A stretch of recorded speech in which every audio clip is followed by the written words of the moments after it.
నమస్తే. Tank bund 125 అడుగుల అంబేద్కర్ విగ్రహం దగ్గర ఉన్నాం. ఇక్కడ ఒక ధర్నా, ఒక నిరసన, క్యాండిల్ లైట్ కార్యక్రమం జరుగుతున్నది.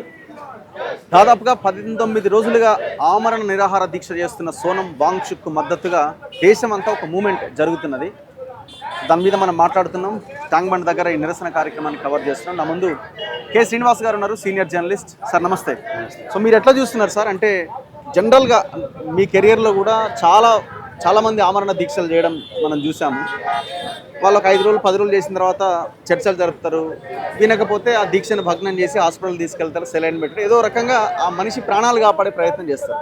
19 డేస్ అవుతున్నది, ఇంతవరకు ఒక్కరు కూడా మాట్లాడతలేరు. అంటే టోటల్ ఒక సైలెన్స్ వాతావరణం ఉన్నది కేంద్రం వైపు నుంచి. ఏ రకంగా చూస్తున్నారు? కేంద్రం ఒకటే కాదు, మొత్తం సమాజం, మీడియా, సమాజం కూడా, ప్రతిపక్ష పార్టీ, ప్రధాన ప్రతిపక్ష పార్టీ కాంగ్రెస్ ఏమి మాట్లాడలేదు. అంటే ఒక రకంగా ఈ దేశంలో ఉన్నటువంటి భయం, దేశంలో విధించిన నిశ్శబ్దం అనేది ఇది సూచిస్తుంది. ఈ పక్కన అతను రోజు రోజుకు బాగా ఆరోగ్యం క్షీణిస్తుంది. అవును, ప్రజలు ఇప్పుడిప్పుడు కొంచెం ఆ కలవరాన్ని బయట ప్రకటించే ప్రయత్నం చేస్తున్నారు. సెలబ్రిటీస్ కొంతమంది, యువకులు కొంతమంది, కాక్రోచ్ జనతా పార్టీ దాని చుట్టూ ఉన్నటువంటి కొత్త తరం వాళ్ళు మాట్లాడుతున్నారు. కానీ పాత తరం పౌర సమాజం అనేది అంటాము, వాళ్ళు దారుణమైన క్రూరమైన నిశ్శబ్దాన్ని మన ముందు ప్రదర్శిస్తున్నారు. ఇది చాలా అన్యాయం. ఆయన పరిస్థితి బాగాలేదు. ఆయన రక్షించుకోవాలంటే ఆయన విరమించుకోవడం కాదు, ప్రభుత్వం ఆయన డిమాండ్ యాక్సెప్ట్ చేయాలి. ఆయన డిమాండ్ చేస్తుంది ఏంటి? అకౌంటబిలిటీ అడుగుతున్నాడు. ఒక తప్పు జరిగింది, తప్పు వల్ల ఇంతమంది విద్యార్థులు చనిపోయారు, ఆ చనిపోయిన దానికి బాధ్యత తీసుకోమని అడుగుతున్నాడు. ఆ బాధ్యత తీసుకోవడానికి లేకుండా చాలా ఇవాళ హైకోర్టులో వేసిన తర్వాత ఢిల్లీలో మొదటిసారిగా కేంద్ర ప్రభుత్వ ప్రతినిధి ఒక స్పందన ఇచ్చాడు. మేము అతనికి వైద్య సౌకర్యాలు కల్పిస్తాం. కానీ ఎందుకోసం ఆయన పని చేస్తున్నాడు, ఎందుకోసం దీక్షలో ఉన్నాడు, దానికి ఏదన్నా ఒక సమాధానం చెప్పాలి కదా. రాజకీయ పార్టీ కన్నా చెప్పాలి, బీజేపీ ప్రభుత్వం కన్నా చెప్పాలి. కానీ అందరూ వస్తున్నప్పుడు, పౌర సమాజం నుంచి వీళ్ళంతా వస్తున్నప్పుడు నేను కూడా ఏదో ఒక వైఖరి చెప్పాలన్న దృష్టి రాహుల్ గాంధీకి ఉండాలి. కాంగ్రెస్ పార్టీ మొత్తంగా కూడా ఎటువంటి మౌనంగా ఉంది. వాళ్ళు రాజకీయమైన క్యాలిక్యులేషన్స్ చేస్తున్నారా, ఎందుకు చేస్తున్నారో అర్థం కాదు. ఇదేమైనా పెద్ద సీరియస్ విషయం కదా, అందరూ యాక్సెప్ట్ చేసే విషయం. ఎందుకు ఇంత మౌనం దేనికి సార్? 1-2 డేస్ మౌనంగా ఉన్నారంటే సరే, వాళ్ళు ఏదైనా మూమెంట్ స్టార్ట్ చేస్తున్నారేమో. 19 డేస్ అవుతున్నది. ఏమో వాళ్ళ చుట్టూ జనం మొబిలైజ్ అవుతున్నారేమో, ఆ శిబిరం చుట్టూ మా దగ్గర ఉండే జనాలు వాళ్ళ వైపు వెళ్ళిపోతారేమో అనే భయం ఉందేమో తెలియదు. కేంద్ర ప్రభుత్వం ఏమో ఒక విధానంగా చేస్తుంది. ఏం అడిగినా ప్రజలకు రెస్పాండ్ కాకూడదు, విమర్శల్ని ఖాతరు చేయకూడదు, ఇంకా మొండిగా చేయాలి అనేది ప్రభుత్వ విధానంగా ఉంది. ప్రతిపక్షం ఎందుకు చేయట్లేదు అని కూడా దారుణమైన విషయం.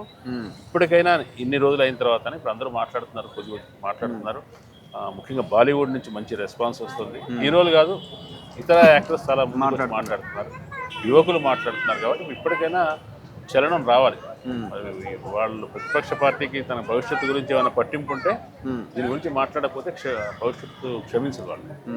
సో ఎందుకు అంటే దేశంలో ఈ రకమైన పరిస్థితి, ఇప్పుడు ఈ దీక్ష ఏ మూమెంట్కి దారితీసే అవకాశం ఉందని మీరు అనుకుంటున్నారు?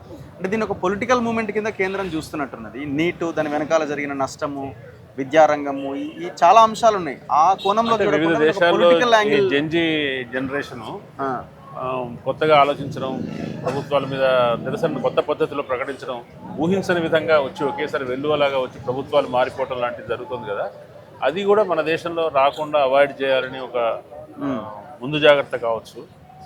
లేదు అంటే మేము ఇంతే దారుణంగా నిర్లక్ష్యంగా ఉంటాం, పట్టించుకోకుండా ఉంటాం, మీరు ఏం చేసుకుంటారో చేసుకోండి అని ఒక సందేశం ఇవ్వటం కూడా కారణం కావచ్చు తప్ప, ఇది అంటే ప్రజాస్వామ్య ప్రభుత్వం ఎంత చిన్న ప్రొటెస్ట్ అయినా, ఎంత చిన్న సెక్షన్ నుంచి వచ్చిందైనా దానికి ఏదో ఒక రకంగా రెస్పాండ్ కావాలి. రెస్పాండ్ అయిన వల్ల వాళ్ళకి మంచి పేరే వస్తుంది తప్ప చెడ్డ పేరేం కాదు.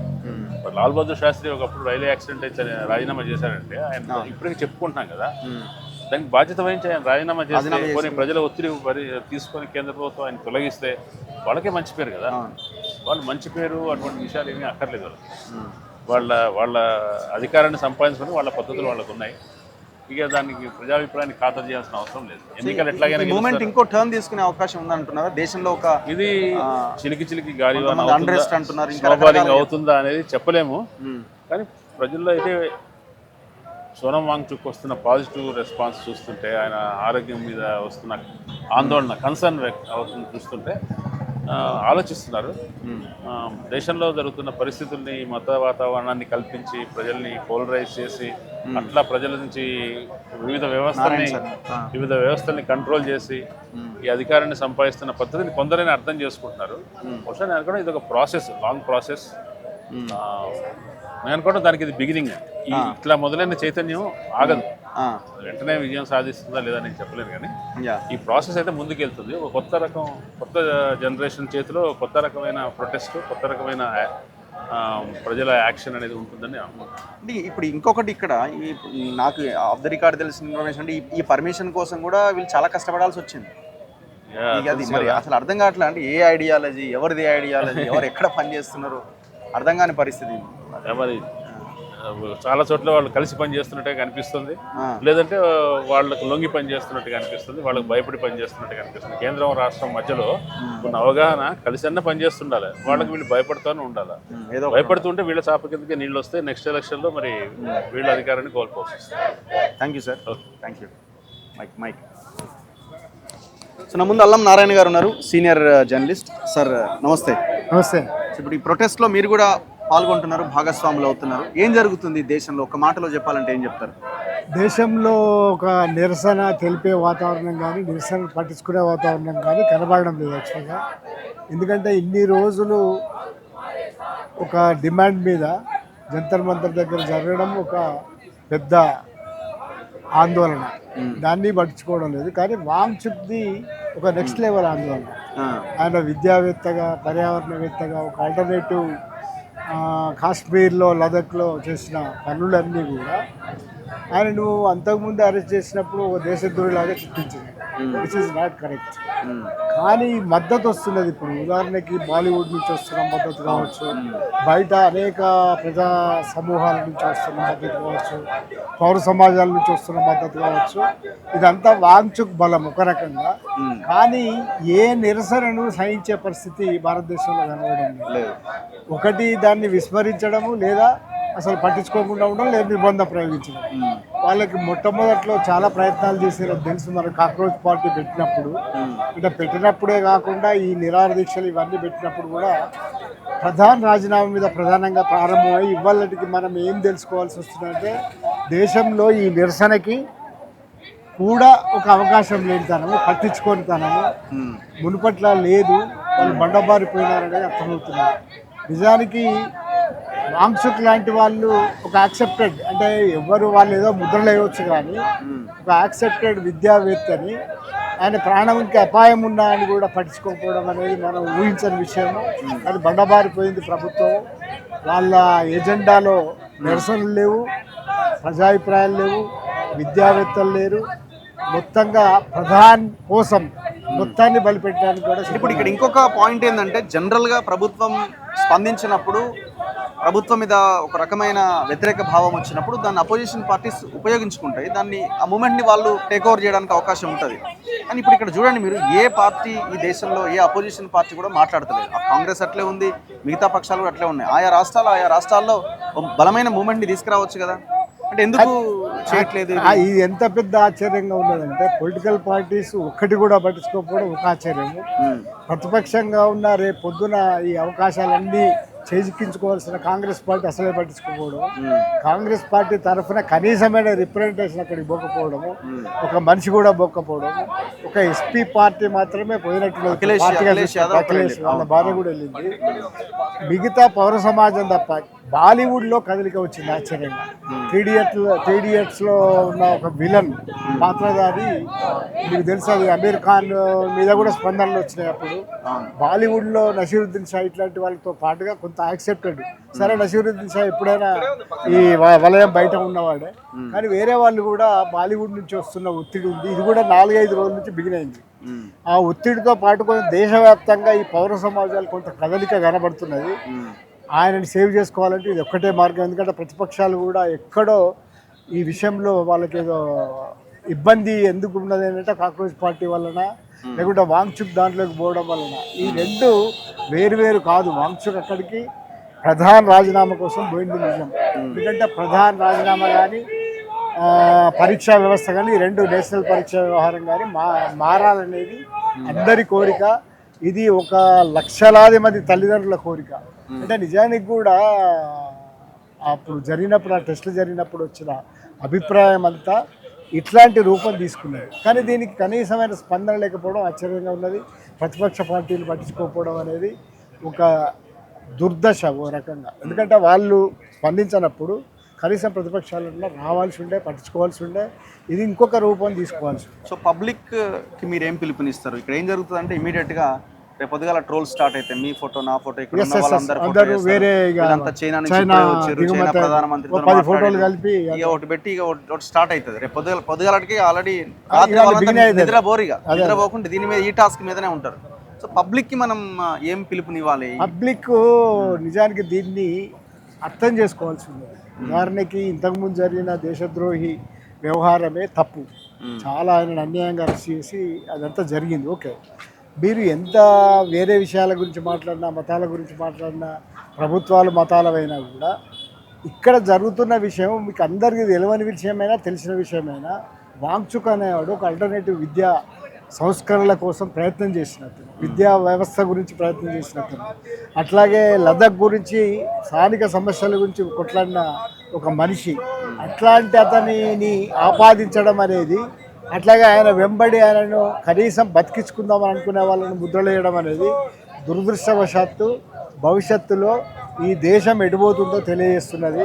ఈ దేశానికి ఒక రీజన్, హేతువు, లాజిక్ ఏదీ లేకుండా పోతున్నది. అవి మనకు అన్ని పరిణామాలు కనబడుతున్నాయి.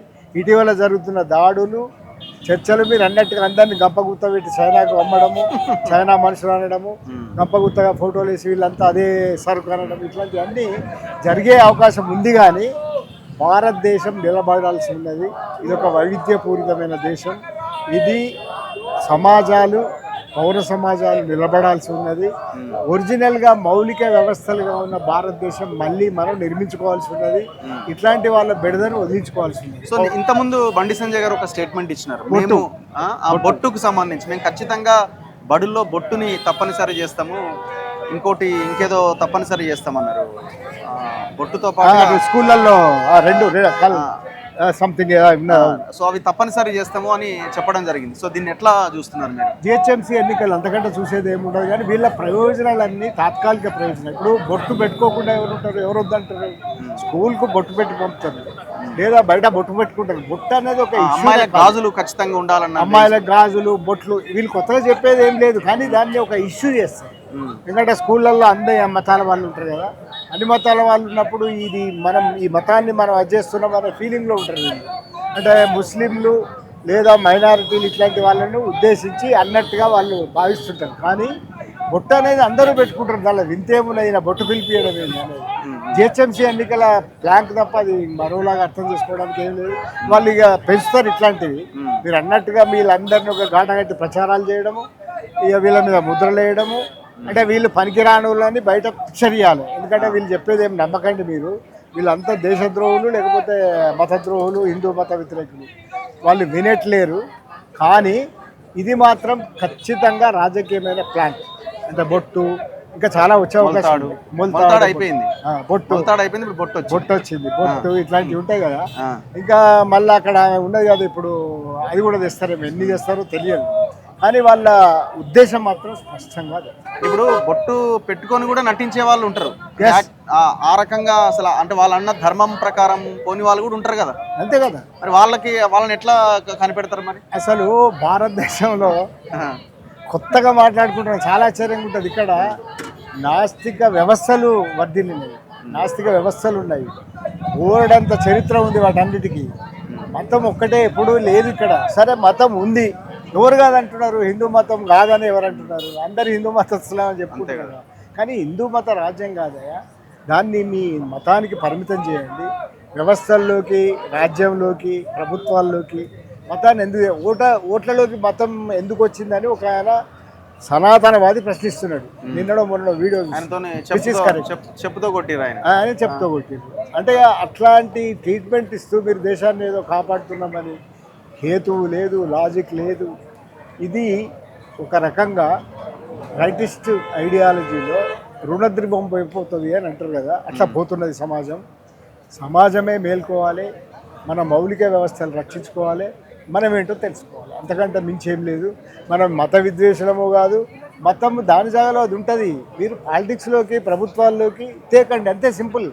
మతం ఉండొద్దని ఎవరు అన్నాడు? మతం ఇది హిందూ మత రాజ్యం కాకపోతే ఏం రాజ్యం? మనకు అందరికీ తెలుసు. మైనార్టీలను ఎందుకంటే ఉండేది, వాళ్ళకి ఏమన్నా పెట్టేది ఉన్నదా, తినేది ఉన్నదా? వాళ్ళ జాగాలో వాళ్ళు బతుకుతున్నారా?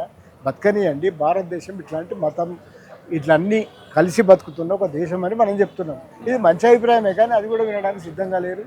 మనల్ని ముద్రలేసి ద్రోహులు అని అది ఎక్కువ ఛాన్స్ ఉంది. నిజంగానే రాత్రే వాళ్ళకి ఛాన్స్ మొదలైతుంది. Thank you sir, thank you thank you very much. ఈ మూమెంట్ ఇంకా బలంగా ముందుకెళ్లాల్సిన అవసరం. చూస్తూనే ఉండండి మన తొలి వెలుగు.